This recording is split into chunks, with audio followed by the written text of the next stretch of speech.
Hello दोस्तों, हिंदी मेरा विश्व नीति चैनल में आपका फिर से स्वागत है। कैसे हैं आप सब दोस्तों? आज की वीडियो भक्ति काल के सूफी काव्य से है।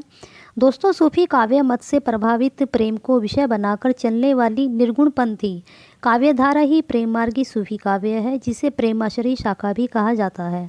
दोस्तों, आज हमने जायसी जी का जीवन परिचय और उनका साहित्यिक परिचय लिया है, जिसे आप विस्तार से समझेंगे और देखेंगे। दोस्तों, यह वीडियो आप पूरी तरह ध्यान से देखना और समझना। हो सकता है आपको इसमें वह ज्ञान प्राप्त हो जाए जो आपको अभी तक प्राप्त नहीं हुआ है। चलिए दोस्तों, शुरू करते हैं। सूफी काव्य धारा। सूफी शब्द सूफ से बना है, जिसका अर्थ है पवित्र। सूफी ऊन के बने चोंगे पहनते थे। उनका आचरण पवित्र एवं शुद्ध होता था। इस काव्य धारा को प्रेम मार्गी, प्रेमाश्रयी, प्रेमाख्यान, रोमांटिक कथा काव्य आदि नामों से भी जाना जाता है। हिंदी साहित्य की निर्गुण काव्य धारा की दूसरी शाखा को सूफी काव्य धारा कहा जाता है। सूफी संप्रदाय 4 संप्रदायों में मुख्य रूप में विभाजित है।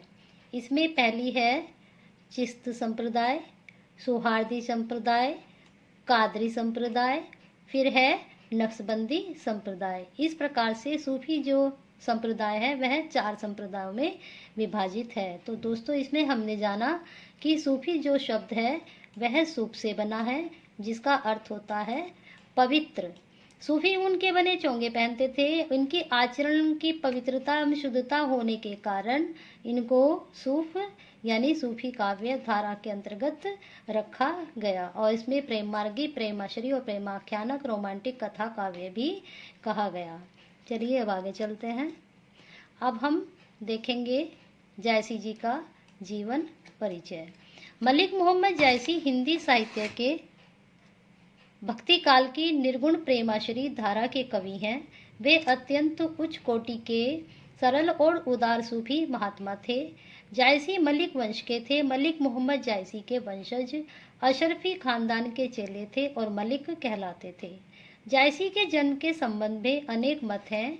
इनकी रचनाओं से जो मत उभर कर सामने आते हैं, उनके अनुसार जायसी जी का जन्म सन 1467 ईस्वी के लगभग उत्तर प्रदेश के रायबरेली जिले के जायस नामक स्थान में हुआ था। वे स्वयं कहते हैं जायस नगर मोर स्थानु, यानी कि जो जायस है नगर उनका स्थान है जन्म का।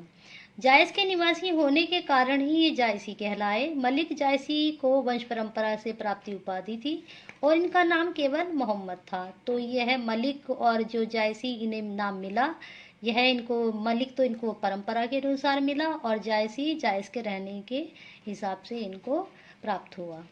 मलिक जायसी को वंश परंपरा से प्राप्त उपाधि थी। इनको 7 वर्ष की आयु में ही चेचक से इनका एक कान और एक आंख नष्ट हो गई थी। उसके ऊपर ये काले और कुरूप भी थे। एक बार बादशाह शेरशाह इन्हें देखकर हंसने लगे। तब जायसी ने कहा, मोही का हंसेसी के करो ही। इस बात पर बादशाह बहुत लज्जित हुए। जायसी गृहस्थ के रूप में भी रहे। इनके 4 घनिष्ठ मित्र थे, जिनके नाम यूसुफ, मलिक, सालार, कादिम, सलोने मियाँ और बड़े शेख था। बाद में जायसी अमेठी में रहने लगे और वहीं सन 1542 ईस्वी में इनकी मृत्यु हुई थी। इस प्रकार से हमने इनका जीवन परिचय देखा। अब आगे चलते हैं। अब लेते हैं हम जायसी जी की रचनाएं। उनकी 21 रचनाओं का उल्लेख मिलता है, जिसमें पद्मावत, अखरावट, आखरी कलाम, कहरनामा, चित्ररेखा आदि प्रमुख हैं। पर इनके ख्याति का आधार पद्मावत ग्रंथ ही है। इसमें पद्मावत की प्रेम कथा का वर्णन हुआ है। इसकी भाषा अवधी है और इसकी रचना शैली पर आदिकाल के जैन कवियों की दोहा चौपाई पद्धति का प्रभाव पड़ा है। अखरावट जायसी कृत एक सिद्धांत प्रधान ग्रंथ है। इस काव्य में कुल 54 दोहे, 54 सोठे और 317 अर्धलियां हैं। इसमें दोहा, चौपाई और सोठा छंदों का प्रयोग हुआ है। एक दोहा, पुनः एक सोठा और पुनः 7 अर्धलियों के कर्म का निर्वाह अंत तक किया गया है। अखरावट में मूलतः चेला गुरु संवाद को सीन दिया गया है। इस प्रकार से इनकी ये रचनाएं हैं, जिसमें प्रमुख पद्मावत, अखरावट, आखिरी कलाम, कहरनामा और चित्ररेखा है। और इनका बताया गया है कि इस काव्य में जो अखरावट है कि 54 दोहे हैं, 54 सोठ हैं और 317 अर्धलियां हैं। इसमें दोहा, चौपाई का प्रयोग हुआ है और एक सोठा और पुनः फिर 7 अर्धलियों का क्रम भी इसमें निभाया गया है और इसमें गुरु चेला का संवाद है। अब इन्हीं रचनाओं को हम आगे विस्तार से समझेंगे। अब आते हैं हम इनकी प्रमुख रचनाओं को विस्तार से संक्षिप्त परिचय से समझेंगे। अखरावट के विषय में जायसी ने इसके काल का वर्णन नहीं किया है। सैयद कल्ब मुस्तफ़ा के अनुसार यह जायसी की अंतिम रचना है। इससे यह स्पष्ट होता है कि अखरावट पद्मावत के बाद लिखी गई। अंतिम दिनों में उनकी भाषा ज़्यादा सुदृढ़ एवं सुव्यवस्थित हो गई थी। यानी कि जायसी की जो भाषा थी, जब उनका अंतिम समय आया या उम्र का आखिरी पड़ाव आया, तो उनकी भाषा ज़्यादा सुदृढ़ और सुव्यवस्थित हो गई थी।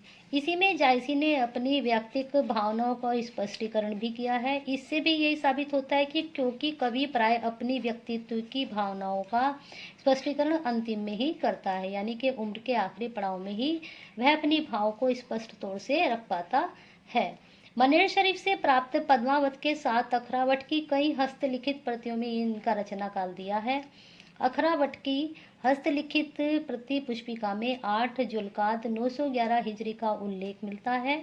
इससे अखरावट का रचना काल 911 हिजरी या उसके आसपास का प्रमाणित माना जाता है। अखरावट के प्रारंभ में जायसी ने इस्लामिक धर्म ग्रंथों और विश्वासों के आधार पर सृष्टि के उद्भव तथा विकास की कथा लिखी है। यानी कि जो अखरावट का आरंभ है या प्रारंभ है, तो उसमें जायसी जी ने इस्लामिक धर्म के आधार पर सृष्टि का जो उत्पत्ति हुई और उसका कैसे विकास हुआ, उसकी कथा लिखी है। उसकी इस कथा के अनुसार सृष्टि के आदि में महाशून्य था, यानी कि जो शुरुआत थी, उसी शून्य से ईश्वर ने सृष्टि की रचना की है। अब आगे चलते हैं। अब आते हैं हम आखिरी कलाम पर। जायसी रचित महान ग्रंथ का सर्वप्रथम प्रकाशन फारसी लिपि में हुआ था। इस काव्य में जायसी ने मसनवी शैली के अनुसार ईश्वर स्तुति की है। अपने अवतार ग्रहण करने तथा भूकंप एवं सूर्य ग्रहण का भी उल्लेख किया है। यानी कि ईश्वर की किस तरह से अवतार ग्रहण हुआ, और इसमें उन्होंने भूकंप और सूर्य ग्रहण के बारे में भी बताया है। और इन्होंने यह काव्य मसनवी शैली में लिखा है। इसके अलावा इन्होंने मोहम्मद स्तुति, शाहतरत, बादशाह की प्रशस्ति और सैयद अशरफ की वंदना, जायस नगर का परिचय, जहाँ के ये खुद रहने वाले थे, वहाँ का भी इन्होंने बड़ी सुंदरता से उल्लेख किया है। अब आगे देखते हैं। अब आते हैं इनकी अगली प्रमुख रचना पर, चित्ररेखा।